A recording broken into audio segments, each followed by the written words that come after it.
como é que vocês estão? Eu estou maravilhosamente bem, melhor agora aqui gravando mais uma videoaula para vocês.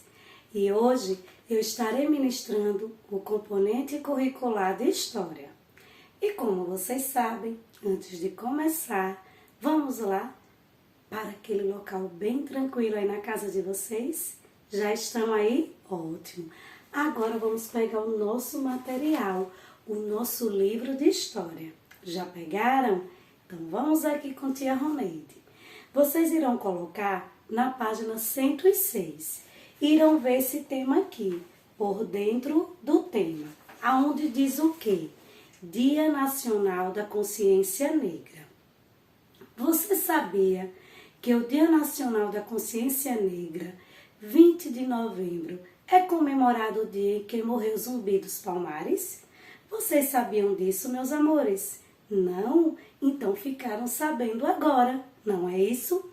E aí diz assim: para lembrar a trajetória histórica dos negros no Brasil nessa data, muitos grupos promovem manifestações, passeatas, eventos culturais, cursos e seminários. Como vocês podem ver aqui, está ocorrendo o quê? Uma marcha, né, da consciência negra na cidade de São Paulo em 2016. Então, sempre essas pessoas, eles promovem esses eventos como forma, né, de lembrar essa trajetória histórica dos negros aqui no nosso país, no nosso maravilhoso Brasil. Embaixo, se vocês pudessem, aqui vocês podem ver, né? Diz assim, que é a 8ª Marcha da Consciência Negra. Convergências da luta de combate ao racismo no Brasil. E ele continua aqui embaixo falando. Atualmente, problemas como o racismo, o preconceito e a discriminação geram inúmeras dificuldades para a população afrodescendente no Brasil, dificultando, por exemplo, que tenha acesso a vagas de emprego e às universidades. Então, devido a esse preconceito, a esse racismo, acaba dificultando muito, meus amores, a população afrodescendente, que no caso são os negros.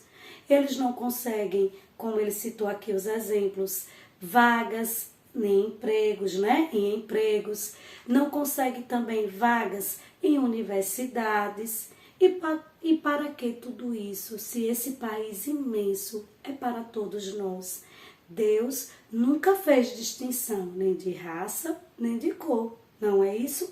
Por que nós iremos julgar um ao outro? E ele continua, por isso, esses grupos que juntos também são conhecidos como Movimento Negro, buscam conscientizar a população sobre a importância da luta contra o racismo e o preconceito no Brasil. Além disso, eles promovem a valorização da cultura e da luta histórica dos africanos e afrodescendentes por uma vida mais justa e digna, desde os tempos coloniais até a atualidade. Então, tudo isso eles vêm combatendo esse movimento negro, lutando, né, contra o racismo, contra o preconceito aqui no Brasil, e vem querendo promover a valorização da cultura e da história dos africanos. Aí aqui embaixo ele diz assim: em sua opinião, que outros tipos de problemas o racismo e o preconceito podem trazer para as pessoas? O ódio, a mágoa, a falta de empatia, né? Quantas pessoas são humilhadas por serem negras? Então, não é só vagas em universidades, vagas em empregos, mas vários outros constrangimentos que as pessoas negras sofrem devido ao racismo e ao preconceito. O que pode ser feito para esses problemas serem combatidos? Criar a empatia. você aprender a respeitar o outro, independente da cor, da raça. Então, o que é que pode ser feito? Promover realmente a conscientização com palestras, com cartazes, entenderam, meus amores, com debates sobre o racismo e o preconceito, para que assim a gente possa conscientizar as pessoas que todos somos iguais, independente da sua cor e da sua classe social. Está bem? Então, agora que nós já vimos sobre aqui, né, o Fique por Dentro, o Dia Nacional da Consciência Negra, agora nós iremos responder aqui o Pratique e Aprenda, aqui na página 107. Vamos aqui comigo, que esse exercício é da aula anterior, que eu já falei para vocês. Então, vamos aqui, vamos relembrar tudo o que aconteceu na nossa aula passada, respondendo essa atividade aqui. Quando o governo português passou a incentivar expedições pelo interior da colônia, vocês lembram quando foi que o governo português passou a incentivar essas expedições aqui na nossa colônia, no interior, hein? Isso mesmo, foi no final do século XVII. Então, vocês irão colocar aqui no final do século XVII. Só que ele faz duas perguntas em uma. Ele diz assim: e quais os principais objetivos dessas expedições? Em quais eram os principais objetivos dessas expedições? Então, quais eram? Um dos principais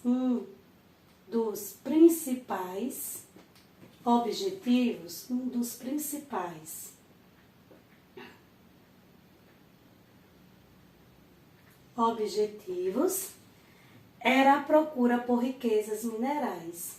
Era a procura por riquezas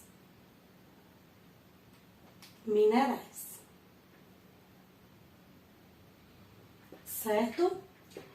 Já na segunda questão, ele diz assim: quais eram os riscos enfrentados pelas pessoas escravizadas que trabalhavam na mineração? Marque um X na alternativa correta. Então, era o quê? Quais eram os riscos que essas pessoas que trabalhavam lá embaixo, naquelas cavernas, né, de mineração? Um ambiente violento e com criminalidade? Não. Contaminação alimentar nas refeições? Também não, né? Contrair doenças respiratórias e risco de soterramento. O que é isso? Risco de cair e ficarem soterrados lá embaixo da terra. Então, minha resposta da segunda questão é essa daqui, certo? Na terceira questão, ele diz assim: quem eram os escravos de engenho? Cite algumas das atividades que ele exerciam. Duas perguntas em uma. Então, vamos para a primeira. Quem eram, né, os escravos de ganho? Desculpa, eu disse de engenho. Quem eram os escravos de ganho? Eles eram o quê? Eram, né, aqueles escravos, eram escravos que recebiam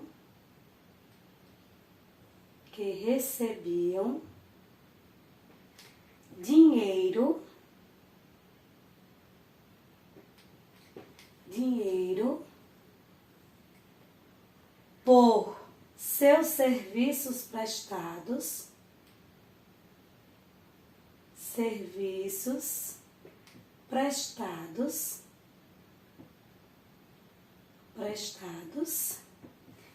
entregando, né? Eles recebiam dinheiro, mas entregando parte, né? Entregando parte do que recebia ao seu senhor, entregando parte do que recebiam recebiam ao seu senhor. Deixa eu colocar aqui, certo? Ao seu senhor. Então, por isso que eles eram chamados de escravos de ganho, porque eles trabalhavam, lembra que eu expliquei para vocês na aula passada, em barbearias e outras coisas, eles recebiam o dinheiro, mas metade disso, a parte que eles recebiam, né, do que recebiam ao seu senhor, eles entregavam ao dono deles, que vocês sabiam que escravos tinham donos, não é isso? E aí ele diz, cite alguma das atividades que eles exerciam. Então, como é duas perguntas em uma, quais eram as atividades? Eles exerciam, olha, eles exerciam, né? Atividades de carregadores, de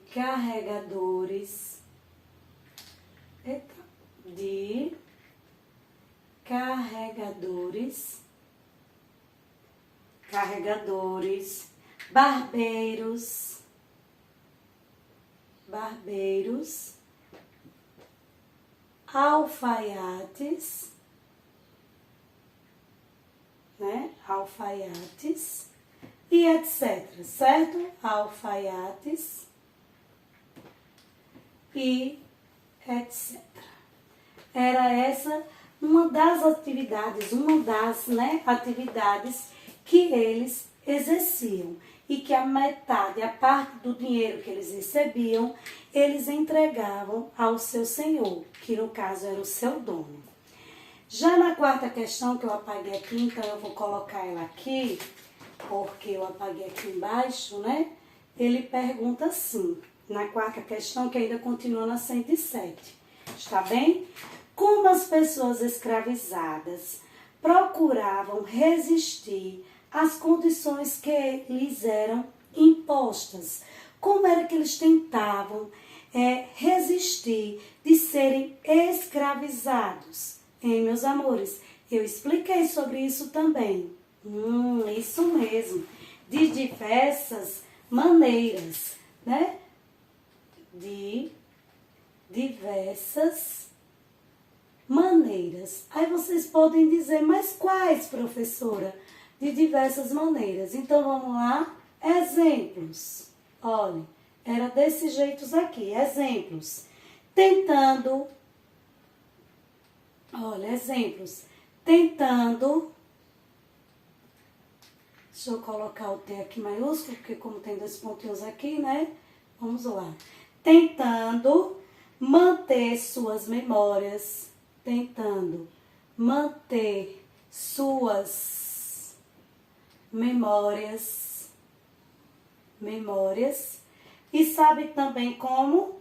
E tradições, né? Memórias e tradições culturais. Então, eles não queriam deixar que as suas histórias, suas vidas, quando eles moravam lá na África, morressem. Então, eles tentando, né, um dos exemplos era tentando manter suas memórias e tradições culturais. Era uma das formas que eles resistiam, né, tentavam utilizar dessa resistência para não serem escravizados. Agora, já passando para a página 108, a quinta questão, eu vou apagar aqui onde eu tinha colocado o sexto, porque esse sexto será para casa, e vamos aqui responder a quinta questão. A quinta questão diz assim, o que eram os quilombos? Isso daí eu já expliquei muito. Estão lembrados? Não? Mas vamos aqui. O que eram os quilombos? Eram comunidades, não é isso? Eram comunidades formadas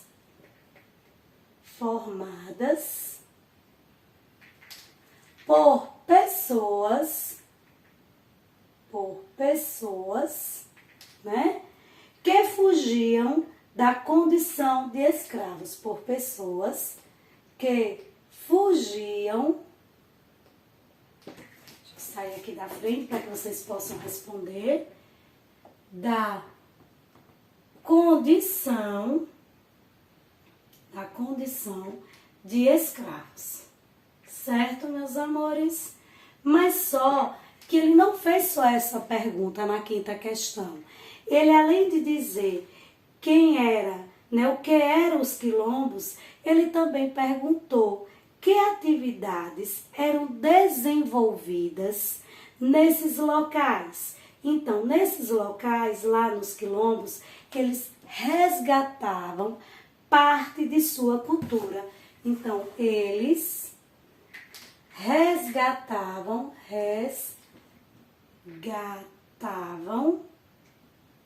parte da sua cultura, certo, meus amores? Resgatavam parte da sua cultura, revivendo práticas e costumes. Revivendo práticas e costumes. Então, era tudo isso aqui que eles praticavam lá nos quilombos, quando eles fugiam dos seus senhores, né, donos dele, que achavam que eram donos porque eles eram escravos. Então, quando eles fugiam para essas comunidades aqui, o que era que eles faziam lá? Eles tentavam, né? Eles resgatavam parte da sua cultura, revivendo práticas e costumes de lá, antes de lá onde eles moravam, antes de serem escravizados. E aí, a sexta questão, que é para casa, que vocês vão responder em casa, o que é que tem que fazer?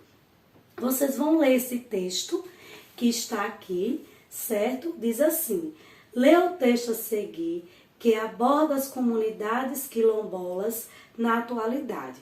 Vocês irão ler esse texto aqui e irão responder a letrinha A. Qual é a pergunta da letrinha A?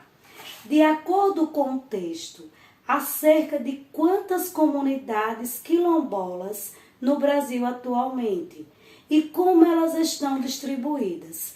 Muito fácil. Vocês vão ler o texto, vão descobrir quantas comunidades quilombolas existem aqui atualmente no Brasil e aonde elas estão distribuídas. Certo, meus amores?